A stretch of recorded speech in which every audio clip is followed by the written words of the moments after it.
Halo, Assalamualaikum warahmatullahi wabarakatuh. Apa kabar teman-teman? Semoga sehat selalu, berkah, bahagia, amin ya rabbal alamin. Jumpa lagi dengan saya Arif Rahman dalam konten yang berusaha mengedukasi apa yang bisa saling kita berbagi. Mohon maaf sebelumnya, harusnya konten ini saya bikin rutin, namun karena satu dan lain hal, akhirnya yang dulunya kita jadwalkan rutin, saya memutuskan untuk off dulu. Karena pada suatu titik saya memiliki kesimpulan bahwa belum saatnya saya untuk berbagi karena masih belum terlalu bagus dan belum expert. Ditakutkan nanti ada hal-hal yang tidak diinginkan atau mungkin ada yang terpengaruh oleh saya tapi belum matang. Namun kali ini saya agak tergelitik dengan banyaknya rumor isu-isu tentang krisis. Jadi saya akan coba bikin sebuah konten yang mudah-mudahan mengedukasi siapapun yang menonton ini. Tapi bukan berarti saya sudah expert sekarang, enggak. Cuman much better lah daripada yang lalu gitu. Ada apa dengan krisis? Belakangan lagi rame tentang krisis 2023. Apakah ia krisis, apakah resesi, dan berbagai macam ramalan-ramalan yang lumayan menakutkan jika terdengar oleh kita yang tidak paham sama sekali. Lalu apakah malam ini saya akan membahas tentang resesi, krisis, perang, krisis energi? Enggak. Karena saya bukan ahli di bidang itu, bukan ahli ekonomi, bukan financial advisor, bukan pengamat ekonomi juga. Tapi karena banyak yang gonjang-ganjing tentang isu ini, tentang krisis lah yang katanya Pak Jokowi juga sering bahas, dan di setiap pertemuan-pertemuan selalu dibilang 2023 itu bakal gelap banget, bakal ada resesi. Efeknya kepada kita apa? Pasti ada efek, pasti berdampak, pasti. Tapi apakah secara langsung, itu perlu kita pertanyakan. Daripada membahas apakah krisis, apakah akan terjadi kiamat barangkali, saya tidak sepakat untuk membahas itu karena kita juga tidak paham. Lebih baik kita melihat opportunity apa yang bisa kita ambil dan kita manfaatkan menjelang 2023. Sekarang Oktober, November, Desember, sekitar 2 bulan lebih lagi memasuki 2023. Opportunity apa yang bisa kita ambil menjelang yang katanya bakal ada resesi?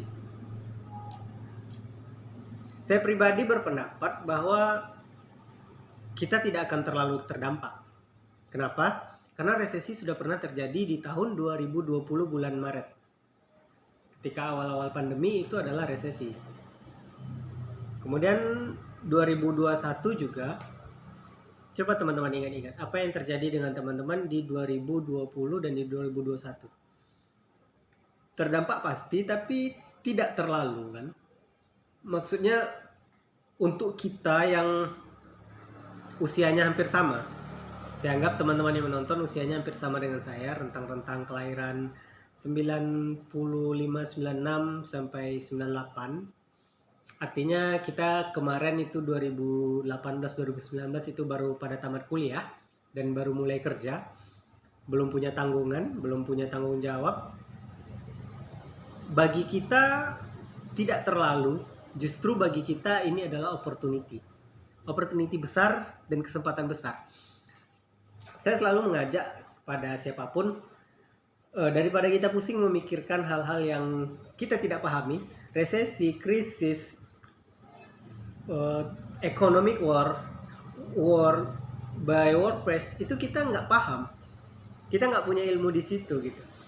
Jadi sebaiknya, alangkah baiknya kita gunakan waktu kita itu untuk melakukan hal-hal yang lebih produktif dan melihat opportunity apa yang bisa kita ambil dari sini. Katakanlah ada krisis. Sebagai persiapan kalau memang terjadi krisis, tentu kita harus bersiap-siap. Bersiap-siap itu bagus. Artinya kalau kejadian Setidaknya kita punya persiapan, dan kalau nggak kejadian, ya alhamdulillah kita jadi lebih baik gitu. Apakah 2023 krisis atau enggak? Hal yang saya lakukan masih kurang lebih sama ketika pergantian dari 2021 ke 2022. Perbanyak aliran pemasukan, kemudian investasi. Selalu, karena terutama kita yang seumuran, yang belum punya cicilan, belum punya tanggungan, sebaiknya fokus pada apa yang bisa kita besarkan dulu. Hal yang lebih baik kalau bagi saya adalah, kalau dari awal tentu perbanyak pemasukan dulu. Sampai kita memiliki dana darurat, maka kita siapkan instrumen investasi yang tepat untuk ya menggulung cuan kita gitu. Kalau bicara masalah investasi, misal ketika saya memulai investasi, saya hitungannya adalah ketika pendapatan bulanan itu kita bisa tabung untuk 3 bulan pengeluaran. Artinya kan kita tiap bulan ada pengeluaran rutin, 1 bulan kita habis berapa. Dari gaji kita per bulan itu harus nutup dong sama pengeluaran kita. Nah, setelah pengeluaran kita nutup, kita tabung. Dan tabungan itu kalau diakumulasikan itu bisa mencapai 3 bulan pengeluaran kita. Nah, itu udah angka darurat yang aman bagi saya, quote unquote ya. Sehingga setelah itu kita bisa mulai melek kepada investasi. Saya awali, dan saya juga sering mengajak teman-teman untuk jangan dulu kalau usia masih seusia kita beli mobil, beli yang mewah-mewah lah gitu. Karena akan sekilas kita akan tampak kaya dengan itu atau tampak berhasil. Tapi jika kita bersabar sedikit, kita bisa melihat potensi yang lain, kita bisa ada opportunity yang lain. Tapi pertanyaannya, apakah mobil itu bakalan bertambah mahal kalau kita nggak beli sekarang? Secara angka ya. Kalau misalnya kita cek ya, misal kita mau beli Pajero 10 tahun yang lalu, berarti tahun 2012.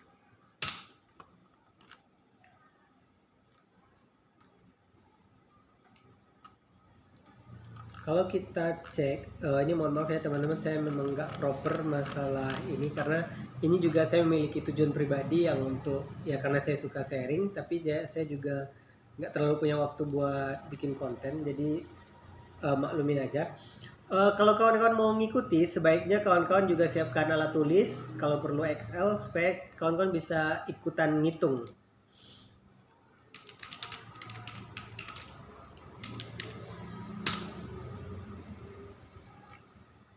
Nah ini kalau saya cek, misal kita cari, jangan yang bekas, kita cari yang waktu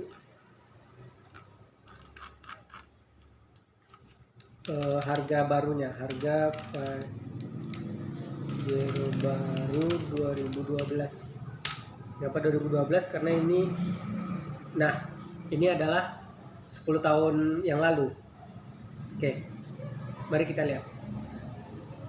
Ini diupload Oktober 2011. Nah, Pajero mengeluarkan model 2012 harga 364. Kalau teman-teman cek, ya mungkin ini kurang akurat tapi bisa digunakan lah. Tidak terlalu akurat, mungkin ada OTR, ada biaya lain-lain, tapi lumayan untuk jadi acuan. Misal gini, Pajero Sport GLS manual 364 juta, sementara Exet 381 juta. Ini harga tahun 2012. Sekarang kita lihat Pajero tahun 2022.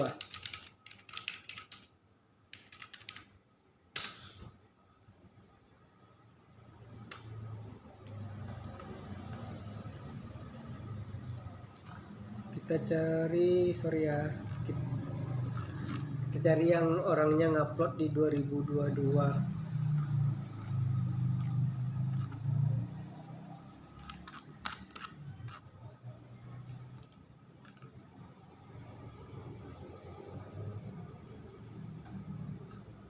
Nah ini nih, kali 2 56.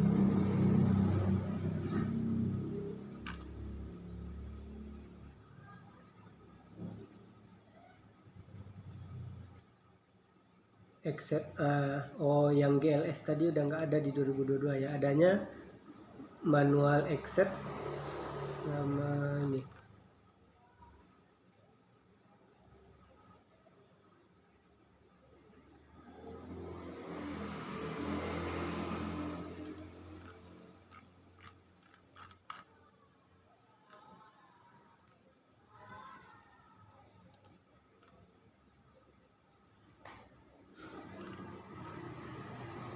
Nah ini aja deh.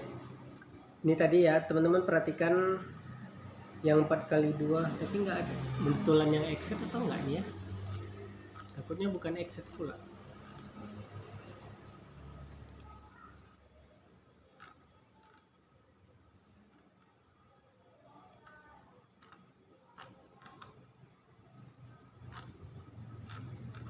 Nah ini aja deh.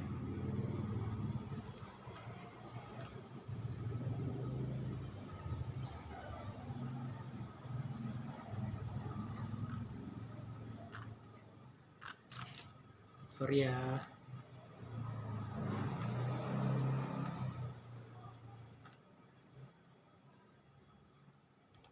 Nah ini kayak lengkap.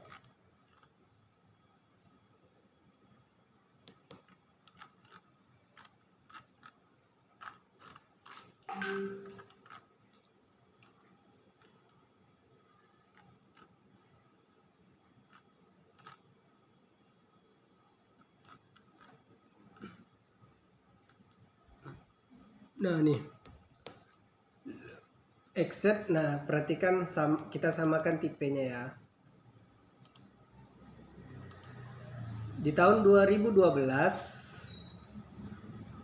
Pajero Sport Accept 4x2 otomatis itu 381. Kalau yang otomatisnya di 544. Sekilas ini terlihat ada kenaikan dari 381 ke 544, 100 jutaan lebih ya.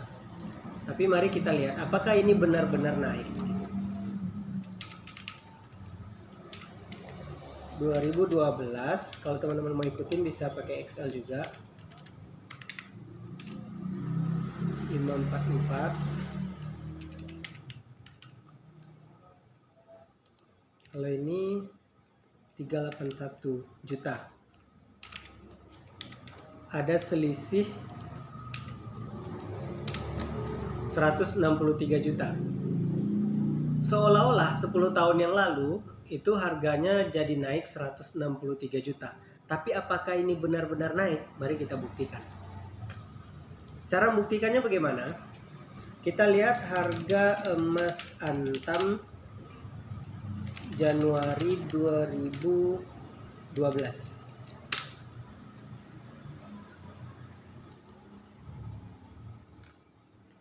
Teman-teman perhatikan.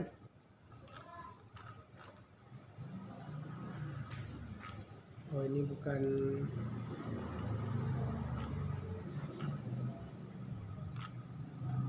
Di Tribun biasanya bagus nanya.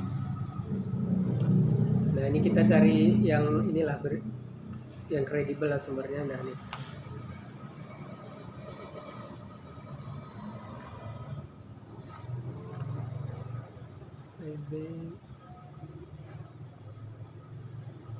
$512.000 per gram.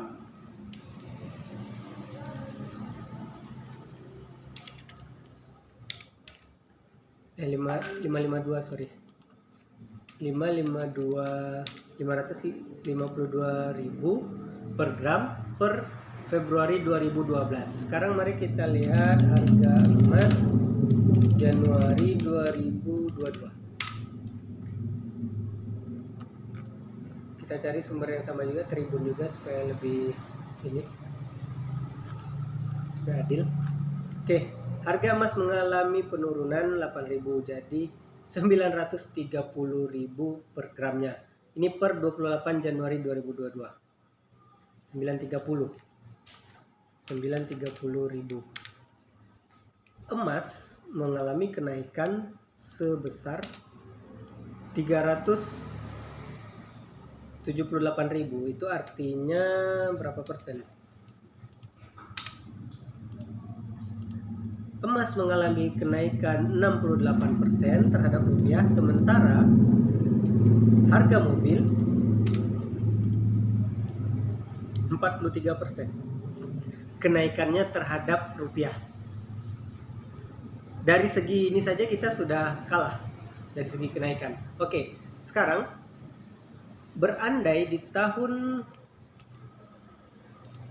2012 kemarin, ini 380 juta ya.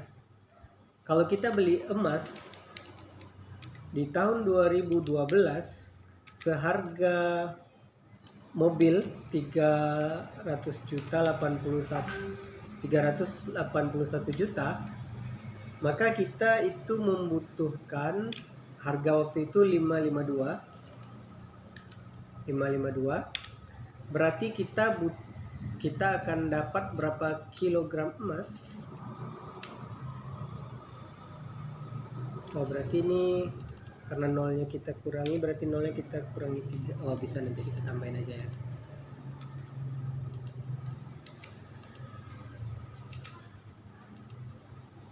Kita kalikan, ini nolnya kita hilangin 552.000, berarti kita hilangin 3, berarti kita kali 1000 ya. Wow, kita punya 690 gram emas.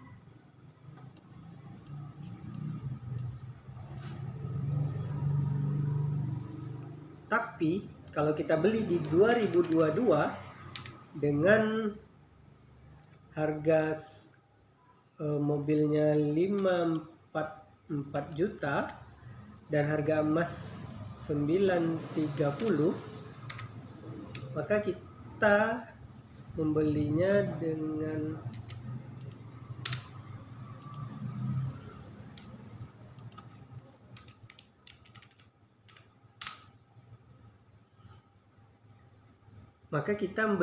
dengan 584 gram emas.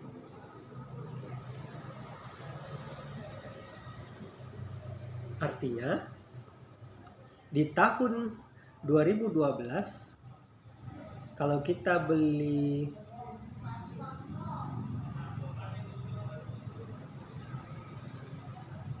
ini gimana sih, sorry. Oh, ya, sorry. Nah, ini kalau kita beli mobilnya dengan duit kita di tahun 2012 itu senilai 381 juta, maka itu setara dengan 690 gram emas. Sementara 690 gram emas ini kalau kita simpan sampai 2022, maka kita akan kalikan dengan 930. Tuh, ada berapa? Jadi 641 juta. 641 juta duit kita harusnya. Lumayan toh? Ada 100 juta selisihnya. Nah, ternyata harga mobil itu tidak naik. Yang turun harga rupiah. Artinya lebih mahal harga mobil dulu dibanding mobil sekarang. Sebenarnya harga mobil itu terjadi penurunan. Nah, makanya sangat masuk akal ketika menghadapi krisis, lebih baik kita tahan dulu keinginan kita untuk membeli sesuatu, untuk membeli hal-hal yang sifatnya needs yang belum kita butuhkan gitu. Karena sangat jauh selisihnya ketika kita beli di 10 tahun yang lalu, justru sekarang sebenarnya harganya turun walaupun secara angka naik. Tapi kalau dibandingin terhadap emas, harganya jauh sekali turunnya. Lalu apa yang bisa kita lakukan ketika kita sudah memilih misalnya, oh iya benar, kita sudah tahu nih cara compare-nya, ternyata kalau kita tabungin dalam bentuk emas, duitnya lebih banyak dan kita bisa beli lebih murah di masa depan apa yang ingin kita belikan gitu. Dibanding 10 tahun lalu kita beli Pajero dengan mobil yang sama, tipe yang sama, ternyata kita lebih menang membeli emas gitu. Ini salah satu instrumen bagaimana caranya kita menabung ya. Tapi kalau memang udah kebutuhannya di tahun itu, memang kita butuh mobil, ya mau gimana, nggak bisa ditahan juga gitu. Tapi setidaknya kita punya filter dan instrumen bagaimana cara menabung yang lebih menghasilkan gitu. Kalau kita sudah tahu ini, pertanyaannya, kita yang milenial yang sekitaran tamat kuliah 2018-2019an, yang tentunya sudah bekerja dan kemudian punya tabungan, pengen beli mobil di tahun-tahun sekarang. Kalau saya lebih, sekali lagi yang saya ingatkan di awal, bahwa ada opportunity yang bisa kita ambil di masa krisis ini. Kalau memang terjadi krisis, ada opportunity yang bisa kita ambil dan kita manfaatkan gitu. Dan itu kita punya kesempatan yang paling besar di antara yang lain. Dibanding dengan generasi di atas kita yang kelahiran 90-an ke atas, dan yang di bawah kita tentunya yang kelahiran 2000-an, justru ini masanya kita sebenarnya untuk ambil potensi ini. Justru karena kita sudah mulai bekerja dari 2019 sampai sekarang, kita pastinya sudah punya tabungan, dan jika memang terjadi krisis, ini adalah kesempatan ketika nanti itu harga pada di diskon. Kenapa saya bisa bilang seperti itu? Pengalaman kita dari 2020, krisis awal 2020, itu krisisnya pada saat tertentu akan tiba masanya krisis itu berhenti.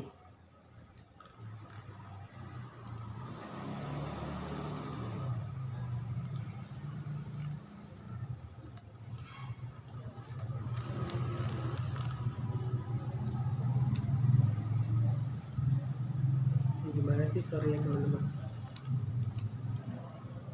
Nih, kalau teman-teman perhatikan,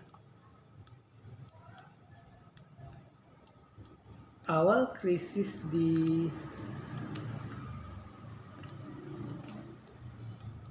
(2020)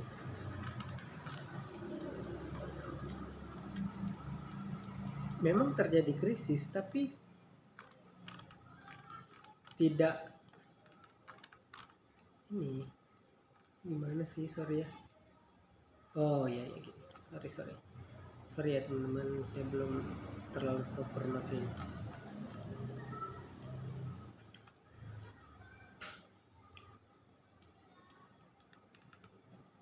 Krisis itu pasti ada akhirnya. Dan kenapa saya ingatkan ini?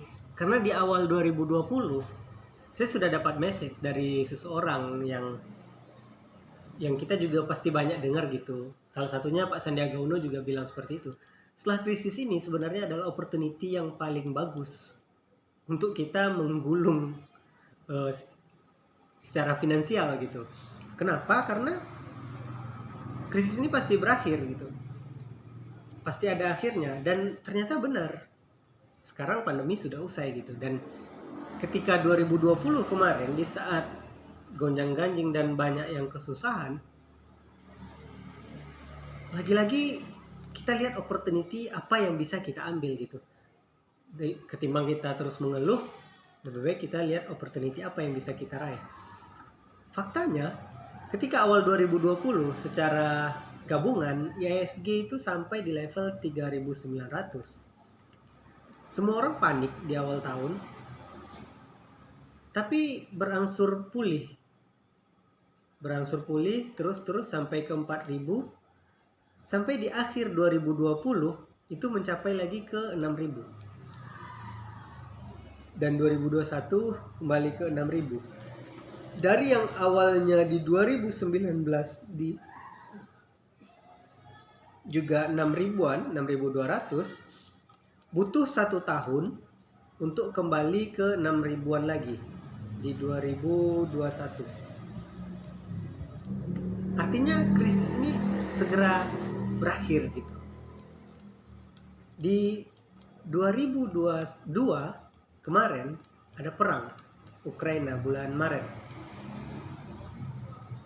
Kita juga sempat merasakan efek dari perang itu. Terjadi penurunan lagi, hampir seperti pandemi, tapi tidak terlalu dan cepat breakoutnya. Bulan Agustus kemarin juga, ketika terjadi kelangkaan minyak goreng, tapi ini lokal, jadi tidak terlalu jauh penurunannya. Yang saya maksud apa? Setiap ada informasi, setiap ada isu yang diberitakan, suka atau tidak suka, selalu ada pihak-pihak yang diuntungkan, selalu ada pihak-pihak yang akan mengambil keuntungan dari sana. Dan berita itu memang sengaja dipesan oleh si pemilik berita kepada pembuat berita. Jadi kalau saya justru kita nggak usah panik.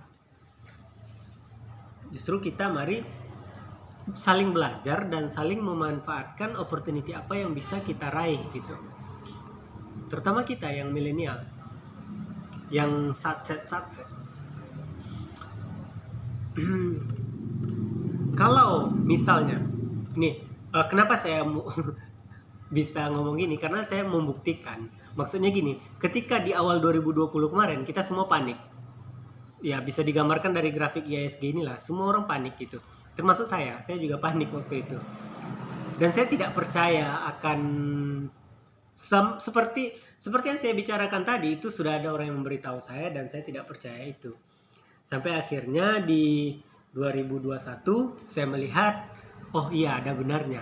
Maka itu yang saya lakukan ketika ada isu, ada gonjang-ganjing. Justru saya mencari opportunity kebalikan dari itu. Dan ini juga sebagai salah satu permintaan maaf saya. Mungkin dulu waktu akhir 2021 saya pernah memberikan semacam info atau apa gitu yang mungkin ada yang terpengaruh tentang window dressing yang memang waktu itu juga lagi banyak digembar-gemborkan oleh baik itu influencer saham, influencer financial planner, kemudian para ahli keuangan yang membahas tentang window dressing. Tapi faktanya tidak terjadi di bulan Desember kemarin. Apakah itu kebetulan atau didesain, kita tidak tahu. Tapi faktanya memang itu tidak terjadi. Dan berita yang disebarkan apakah hoax atau tidak? Tidak. Beritanya benar. Kalau kita lihat secara seasonally di IHSG, memang bulan Desember itu selalu terjadi kenaikan mayoritas dan tidak pernah merah. Bahkan coba kita lihat 20 tahun. Bahkan di 20 tahun, selama 20 tahun juga tidak ada yang merah di bulan Desember. Entah kenapa, 30 tahun barangkali. Oh, nggak ada. Paling tinggi 20 ya. 25? Nggak ada. Oh, ini. Tahun 2000 pernah minus sekali. Tapi hanya di bulan Desember yang selalu hijau gitu. Dan ini digembar-gemborkan ketika akhir di penghujung 2021 kemarin. Dan saya salah satu termasuk orang yang mungkin bisa dikatakan FOMO.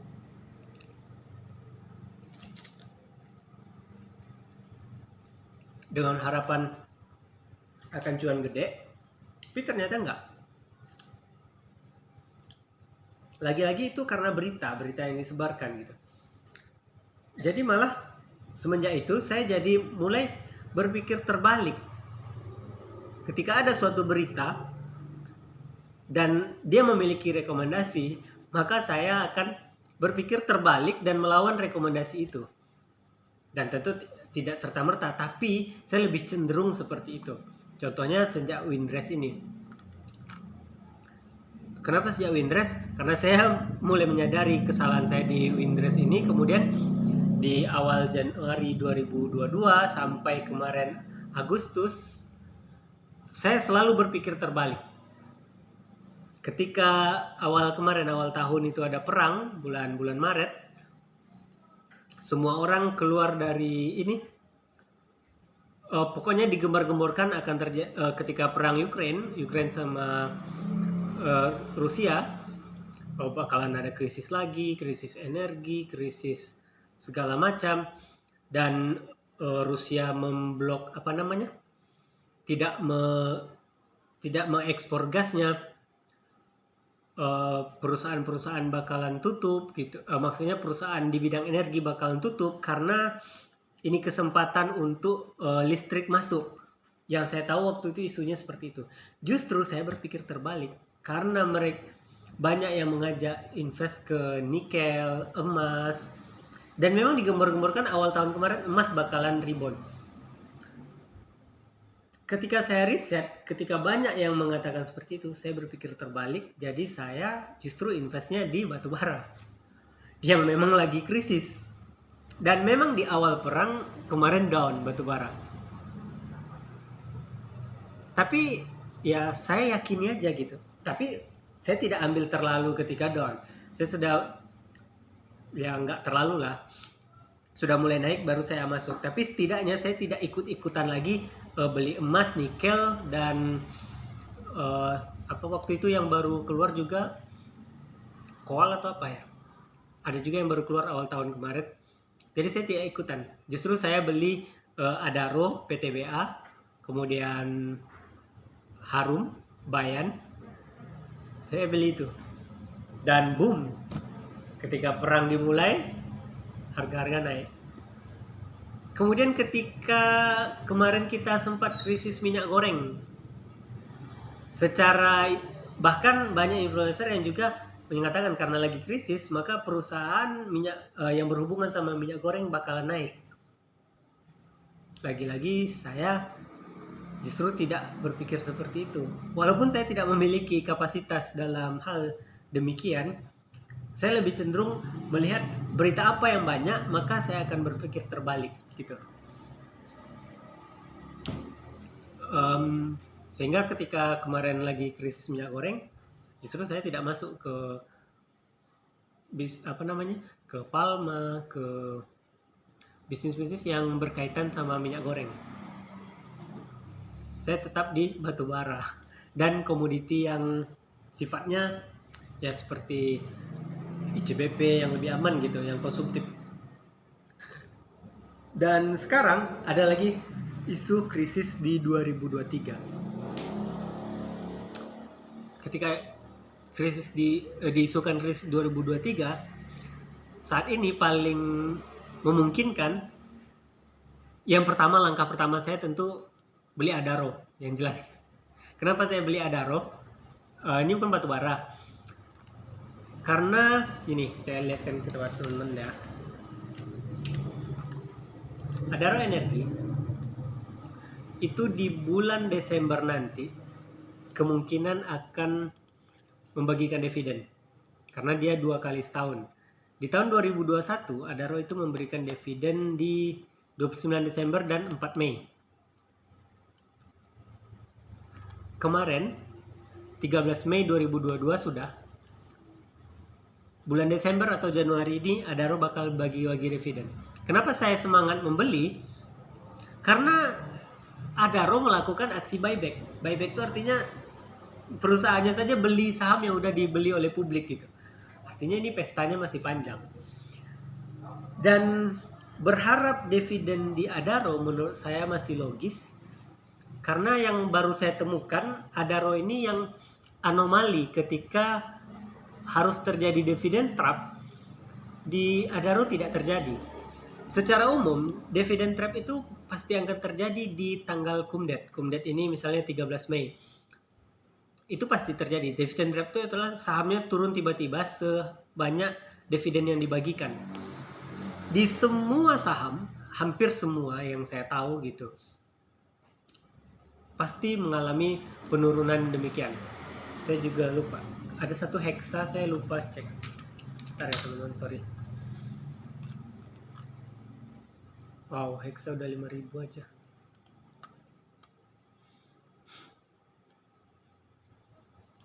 Oh, sorry, turun kok. Dari 7.000, untung saya nggak jadi beli kemarin. Oh, ini Hexa kayaknya kena ini, dividen trap ini. Hexa kalau kita perhatikan, sorry ya. Nah, bener kan? Hexa bagi dividen tanggal 29 September kemarin.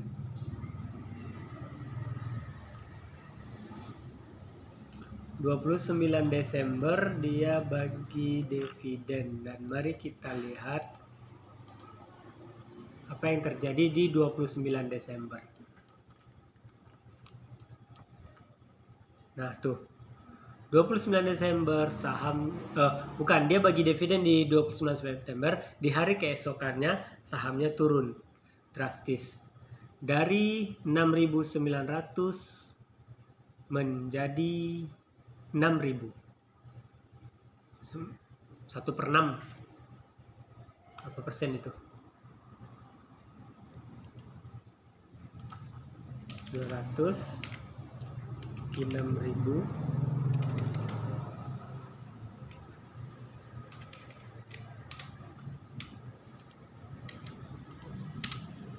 13%, geng. Ini termasuk dividen yang besar yang dibagikan oleh Hexa, 13%. Tapi dia mengalami dia mengalami penurunan 13%. Apakah dia, mari kita lihat ya. Berapa dividen yang dia bagikan? Dividen yang dia bagikan 799 per 29 September, berarti 799 6.900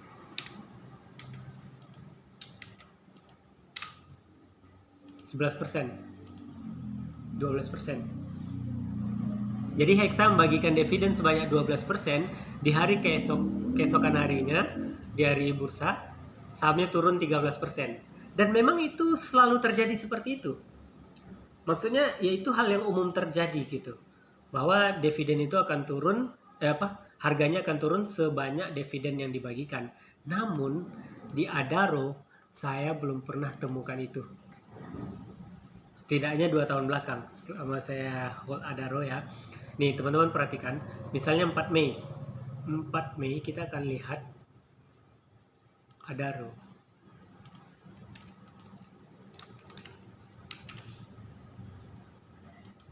Adaro di 4 Mei 2021.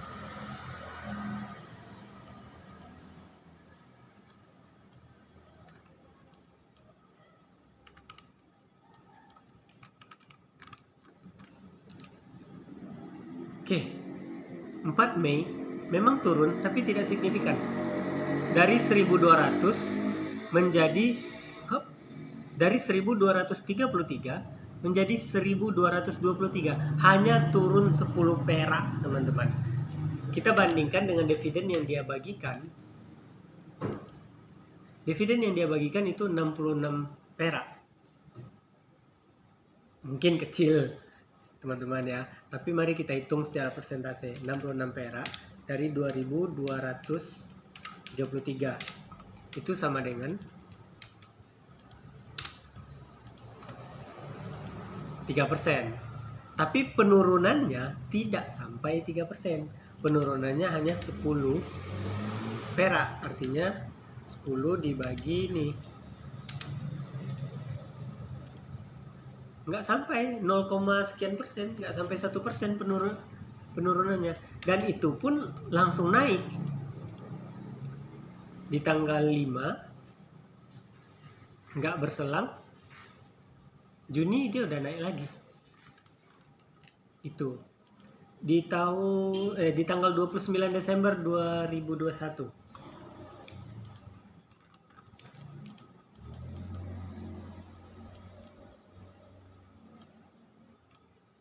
Nah ini Adaro 29 Desember justru naik gitu. Ya, 29 Desember 2021 harganya 2.304 turun ke 2.254. 2313 ya. 2313 turun ke 2254. Hanya turun sejumlah 59 perak, sedangkan dividen yang dia bagikan 160.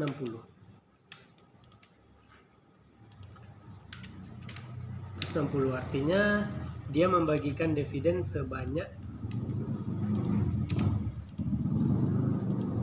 7%, tapi penurunannya hanya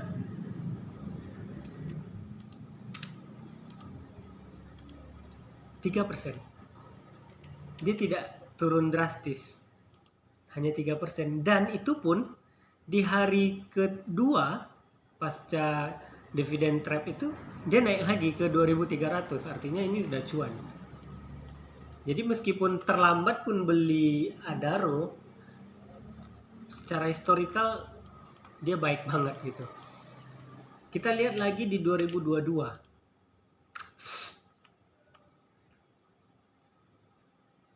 Oh sorry, nih 2022 13 Mei. 13 Mei 2022.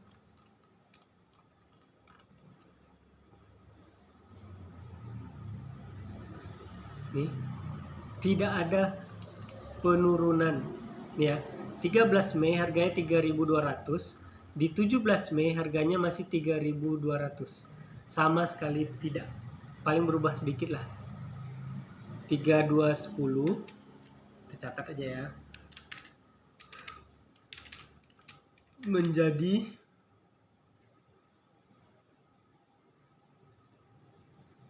3220 ini berapa? Ya anggaplah ya masih sama sih ini harusnya.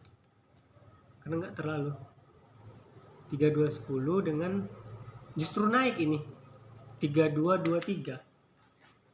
3223. Nah, ini justru kabar bagus lagi. Justru harusnya terjadi dividen trap, di Adaro malah mengalami kenaikan sebesar 13 rupiah. Sementara dividen yang dia bagikan waktu itu 141. 141. Ini artinya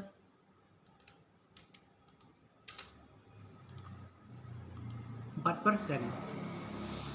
Jadi kalau teman-teman punya duit 100 juta, tiba-tiba dapat 4 juta aja semalam suntuk gitu.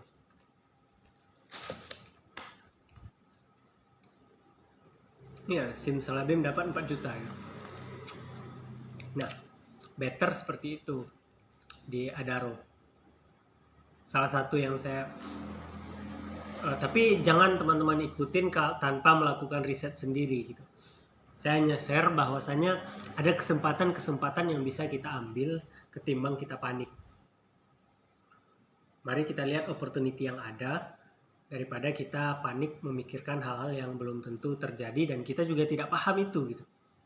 Biarlah itu menjadi konsumsi mereka-mereka yang pakar ekonomi, orang-orang yang bergelut di bidang keuangan. Kita ini mah yang kalau kita ingat pesan guru SD, yang penting kebutuhan kita tercukupi mah udah gitu. Kalau kebutuhan kita udah terpenuhi, udah nggak usah mikirin yang aneh-aneh gitu.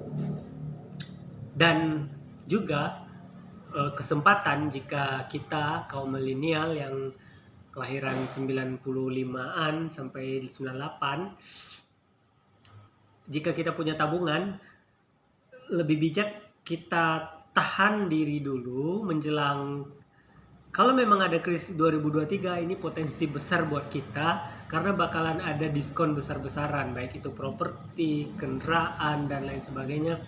Yang namanya setiap krisis pasti banyak diskon. Kita ingat lagi di 2020, semuanya pada di diskon. Ya karena akan selalu ada orang yang kelebihan duit dan butuh duit. Jadi ya sudah, mumpung kita memiliki kesempatan, tahan-tahan diri dulu. Dan saya lebih sering bandingin mobil. Kenapa? Karena banyak yang bisikin saya untuk beli mobil gitu. Belilah mobil gitu, ngapain pakai motor terus. Pertama, saya belum butuh mobil. Kemana-mana ya kalau saya butuh mobil, saya bisa order Grab atau Gojek gitu. Kemudian tadi, potensi harga mobil di 2023 itu bakalan turun lagi kalau memang terjadi krisis. Karena di 2020 kemarin, ketika terjadi krisis, banyak harga yang didiskon, termasuk saham. Saham itu hitungannya diskon. Dari IHSG 6.000 ke 3.000, diskonnya 50%. Jadi kalau kita memiliki kesabaran sedikit saja, ini akan menjadi opportunity terbaik menurut saya.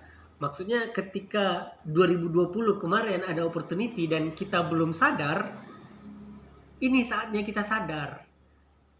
Sama seperti ketika tahun 98 kata orang krisis, yang kalau kita tahu ceritanya Bang Sandiaga Uno, justru dia katanya di 98 kena krisis, kemudian kena PHK. Justru di saat itu dia membangun perusahaannya. Di saat lagi krisis, itu menjadi opportunity. Mari kita coba berlatih berpikir terbalik. Ketika menurut orang susah, kita cari opportunity yang ada di situ. Ya memang kita harus punya mindset seperti itu supaya ya cuannya lebih gede.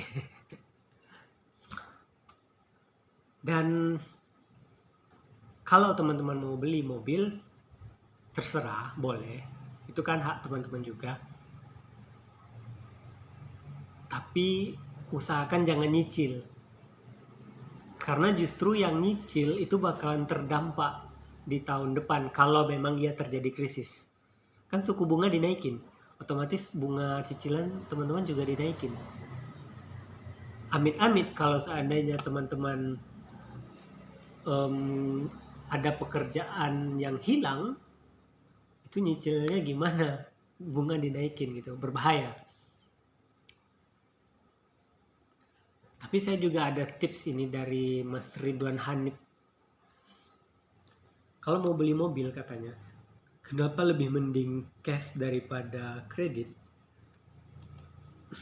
Ya kita kan kaum mendang-mending ya. Pertama itu tadi, kalau kita kredit, berandai terjadi sesuatu hal kita butuh duit, duitnya belum bisa dicairin, mobilnya belum bisa dijual.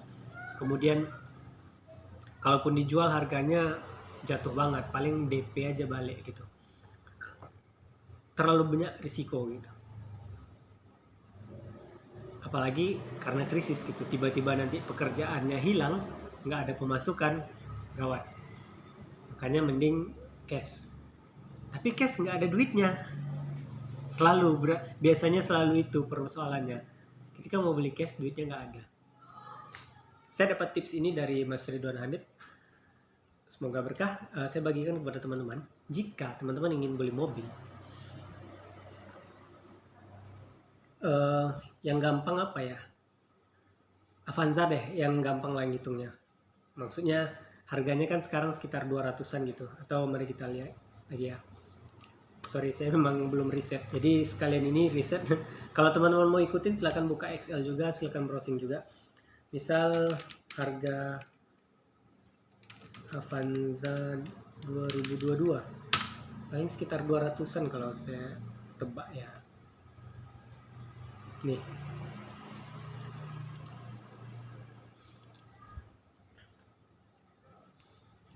Kita ambil harga termurah aja lah. 233 juta. Ini saya bukan reviewer mobil, saya juga nggak tahu mobil ya. Tapi maksudnya kita ambil harga termurah aja, 233 juta.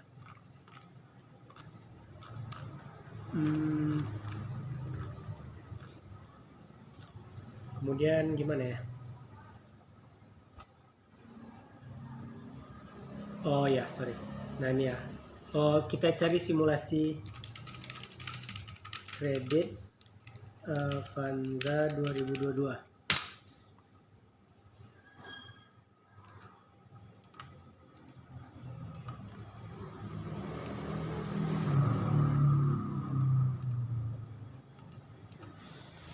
Coba ya kita cari simulasi kreditnya ya.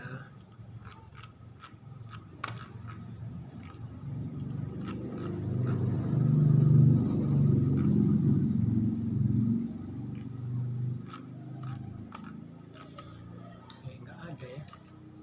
Atau Pajero aja deh. Mulai cari simulasi kredit. Kayak angsuran kali ya.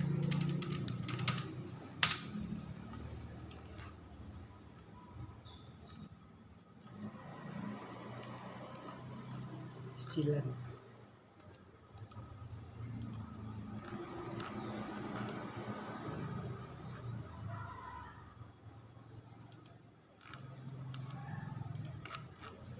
Ini kebanyakan iklan. Nah nih. Nah ini tadi kan Avanza yang 233 juta tadi kan. 72 bulan tuh berapa tahun ya? 6 kali ya. 6 kali 12 60 ya 72. Gini. Kita hitungin Avanza baru 2022. Kenapa Avanza? Karena menurut saya angkanya lebih mudah gitu, 200-an maksudnya masih masuk akal gitu. Kalau Pajero nanti ketinggian. Ini biar memudahkan hitungannya aja gitu. Misal Avanza harga barunya yang tipe ini ya 13 MT. Sorry saya nggak paham mobil. Kita hanya ngitung doang. Harga barunya tadi 233 juta. Kredit misalnya taruhlah berapa yang paling lama. Oh gini. Anggaplah ya kan ini kreditnya paling murah aja 4 juta gitu. Anggaplah kemampuan kita kredit 4 juta 300 ini ya. 4 juta 384. 72 bulan seharga 4 juta 4384. Maka selama 6 tahun kita akan membayar kepada Toyota senilai 315 juta. Sementara tadi kita kalau beli baru harganya 233 juta. Ada selisih 82 juta. Ini kan bisa beli Hagia second ya.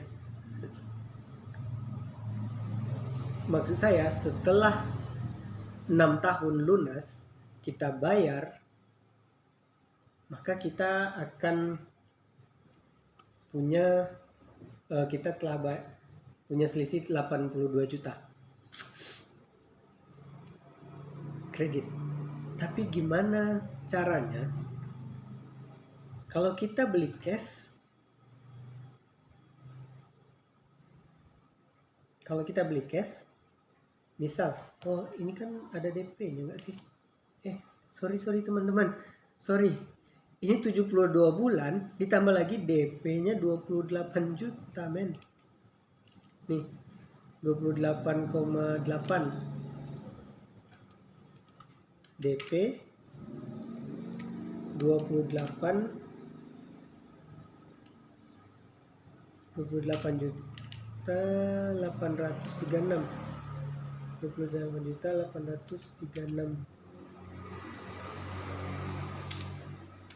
Nah, artinya sama dengan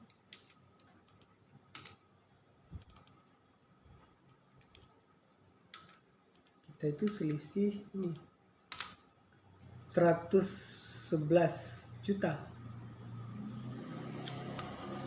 Lumayan kan, 100 juta selisihnya.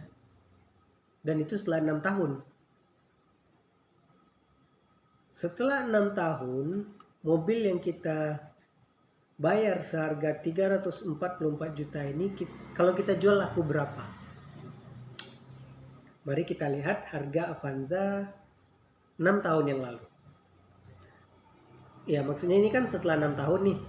Artinya di 2028 nanti kalau kita mau jual. Sebagai gambaran, kita cari harga Avanza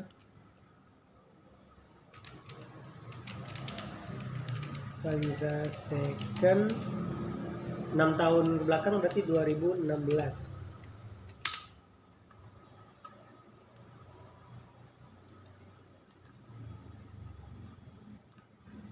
Kita nggak bisa terlalu ini ya. Nanti kita udah, tadi aja kan kita udah pilih tipe terbawah. Jadi kalau ini harga dikasih mobil tertinggi pun artinya kita rugi. Nah, hai teman-teman, lihat Avanza 2016 ini rilis beritanya kapan ya? Daftar Toyota di Indonesia dapat. Oh my god. Tapi kita nggak tahu dia rilisnya kapan nih beritanya.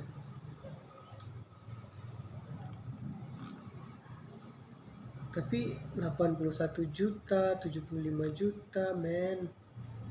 95. Oh, sorry. Maksud saya gini. Oh, berarti kita juga harus cari harga baru. Nah, ini kan misal segini kan harga Avanza second 2016. Kita cari harga barunya di tahun 2016 berapa. Nah, itu baru adil kan. Sorry, bukan pakai harga yang tadi. Nah, ini kita lihat di Agustus 2015 nih beritanya. Berarti ini lumayan bagus lah, bisa dipercaya. Nah, ini 13 MT tadi kan 180 juta.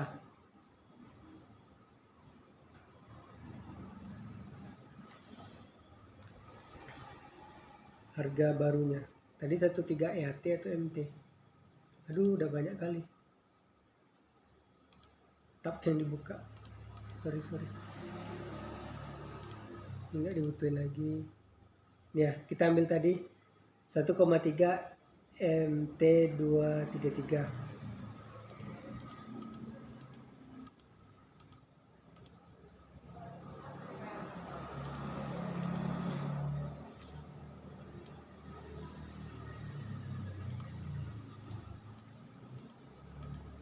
Nah, ini harga barunya M180 tahun 2016. Avanza baru seharga 180 juta.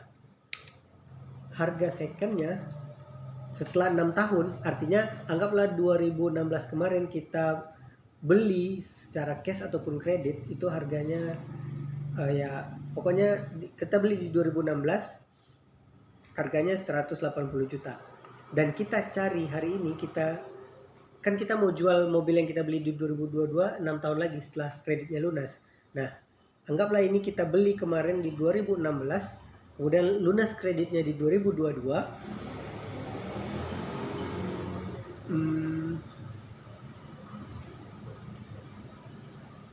Berarti harganya menjadi segini. Ya, saya nggak tahu yang mana yang tipe mobil yang tadi ya.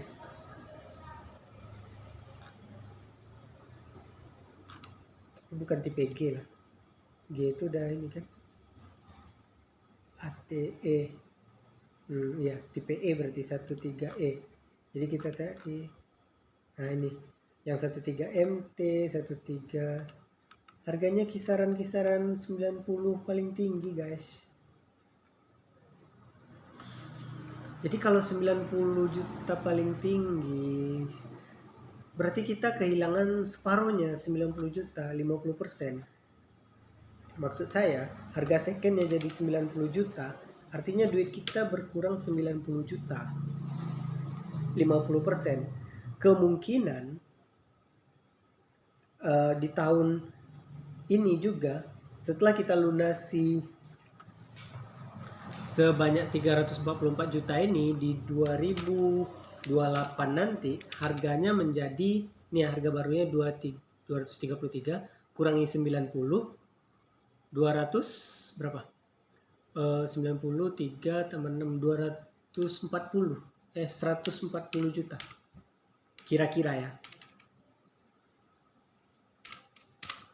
Perkiraan harga mobil yang kita beli di 2022 dengan harga 233 juta, di tahun 2028 harganya tinggal 140 juta.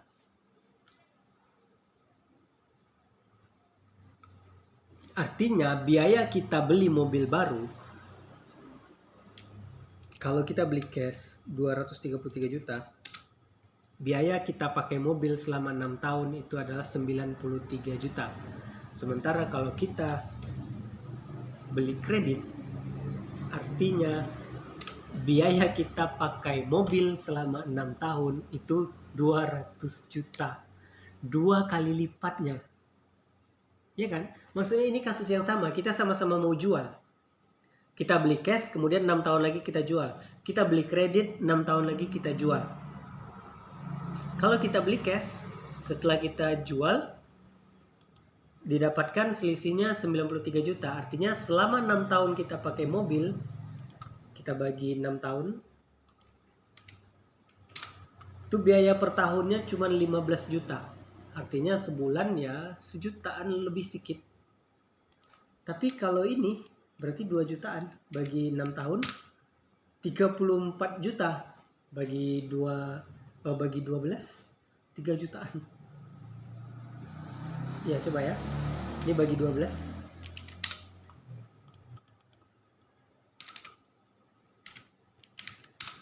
per bulannya 1.200.000. Kalau ini per bulannya bagi 12, 2.800.000, hampir 3 kali lipatnya. Luar biasa. Kita beli mobil cash itu operasional mobil, maksudnya biaya kita punya mobil itu di luar bensin, pajak, di luar servis, di luar segala macam. Selama 6 tahun kita pakai mobil, sebulan kita keluarin biaya untuk kita punya mobil itu 1.200.000, 1.300.000 lah. Tapi kalau kita beli kredit, sebulan kita keluarin untuk mobil 2.300.000. Ada selisih hampir 2 juta.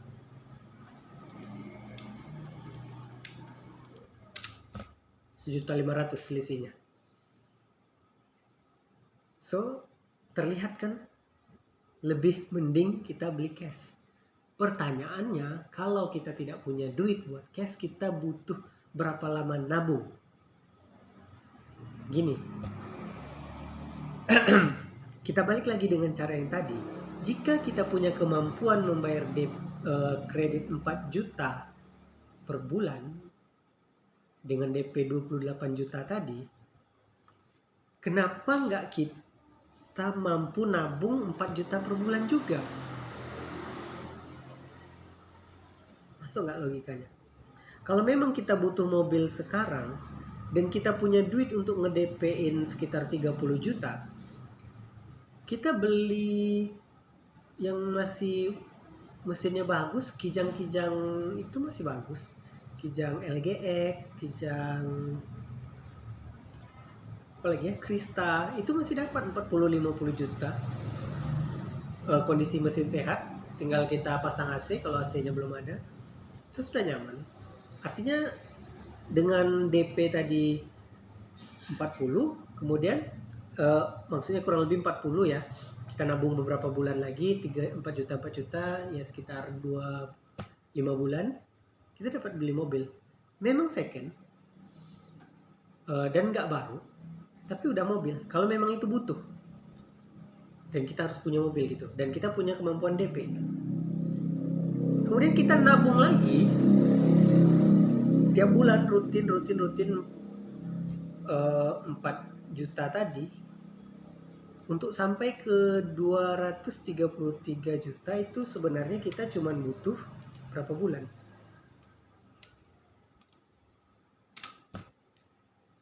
53 bulan. Ini belum dikurangi DP. Oh, maksudnya gini lah. Sampai selama 53 bulan kita akan ngumpulin sebanyak 230 juta. Apakah 53 bulan tuh berapa sih? 5 tahun ya? 53 bagi 12, 4 tahun. Kita nabung 4 tahun, kita dapat mobil yang tadi, baru. Artinya 4 tahun lagi kita dapat mobil, dan artinya mobilnya lebih bagus. Tipe tahun 2026 nanti.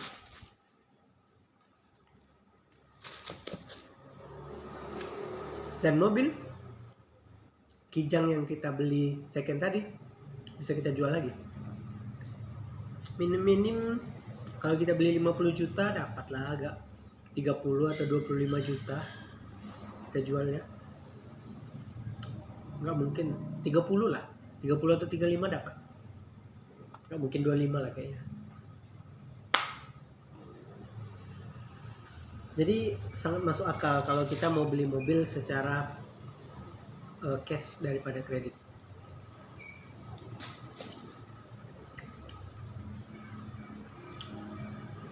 Cara nabungnya ya seperti itu tadi. Kalau kita punya kemampuan ngebayar DP, ngapa nggak kita beli aja mobil second dengan DP itu, kemudian kita lanjutin nabungnya biar dapat yang baru cash. Tapi kalau saya investasi ke mobil enggak, karena saya masih kurang paham. Maksudnya saya juga bukan orang mesin, nggak ngerti juga gitu. Ini hanya hitung-hitungan kasar saya kalau saya beli mobil gitu. Kayaknya nggak worth it. Tapi kalau di saham worth it. Misal kayak Adaro, 1 tahun aja. Teman-teman perhatikan. Nggak sampai 1 tahun. Awal nih Desember 2021, November, ya. Harganya masih 1.600. Sekarang 3.900, hampir 4.000. 4.000 dikurang 1.600 sama dengan 2.400. Itu kenaikannya adalah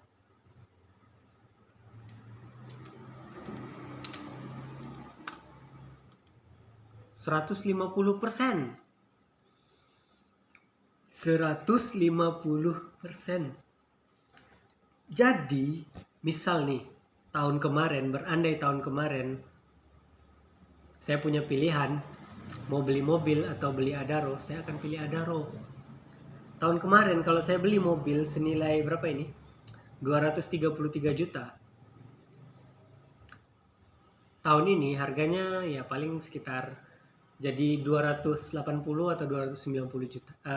180 atau 190 juta. Tapi kalau saya beli Adaro dengan duit 233 juta, dia jadi berapa coba? Kaliin aja. Sama dengan kita kali 233 juta. Jadi 349 juta, men. No. Ini pertambahannya. Sorry. Ini 150%-nya itu pertambahannya. Kita tambahin jadi total. Jadi 582. Buktiinnya gimana ya? Gini. Pertambahannya per modal. 150% nggak? Iya, 150%. Nah, kebayang nggak teman-teman? Kalau tahun kemarin saya punya pilihan antara beli mobil sama beli Adaro dengan duit 233 juta. Kalau saya beli mobil, duitnya jadi 190 juta kalau dijual tahun ini. Tapi karena saya beli Adaro, jadi 582 juta. Keren kan? Maksudnya Karena itu Sandiaga Uno bisa kaya gitu. Sandiaga Uno tuh nggak jualan, entah, saya nggak tahu jualannya Sandiaga Uno apa, tapi kalau melihat skema seperti ini wajar. Ketika dia mendirikan Saratoga Investama, kekayaannya tuh digulung terus setiap tahun. Maksudnya ini duit dibiarin aja 1 tahun menjadi beranak sebanyak itu gitu.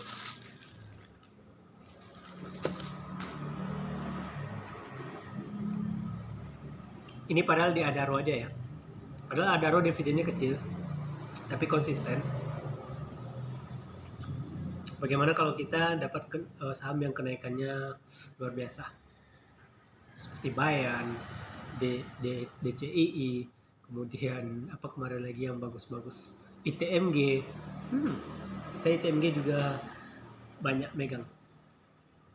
Jadi teman-teman, daripada pusing, daripada mikirin hal-hal yang kita nggak ngerti, lebih baik kita cari opportunity apa yang bisa kita raih selagi bisa. Perbanyak belajar, kemudian jangan FOMO, dan ya semoga ini bermanfaat bagi Anda yang nonton sampai habis. Terima kasih, Anda sabar sekali. Semoga ada membantu. Kalau ada yang mau bertanya silakan di kolom komen. Semoga kita bisa saling berbagi, dan kalau mau main-main tempat saya boleh silakan. Terima kasih teman-teman. Mohon maaf. Assalamualaikum warahmatullahi wabarakatuh.